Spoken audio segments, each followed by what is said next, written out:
Hello friends, welcome to my channel. আশা করি তোমরা সকলেই খুব ভালো আছো।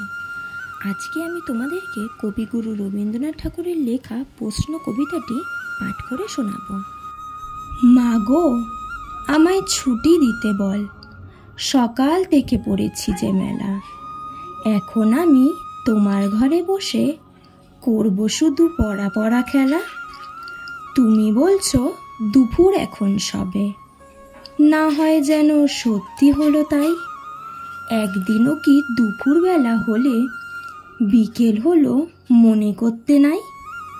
আমি তো বেশ ভাবতে পারি মনে, সূর্যি ডুবে গেছে মাঠের শেষে।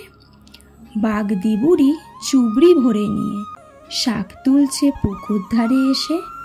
আধার হলো মাদার গাছের তলা, কালি হয়ে এলো দিঘির জল। হাটের থেকে সবাই এলো ফিরে, মাঠের থেকে এলো চাষির দল। মনে কর না উঠল সাজের তারা, মনে কর না সন্ধে হলো যেন। রাতের বেলা দুপুর যদি হয়, দুপুরবেলা রাত হবে না কেন? বন্ধুরা, ভিডিওটা যদি তোমাদের ভালো লেগে থাকে অবশ্যই ভিডিওটিতে লাইক করো, কমেন্ট করো এবং আমার চ্যানেলটিকে অবশ্যই সাবস্ক্রাইব করো। তো আজকের মতো টাটা।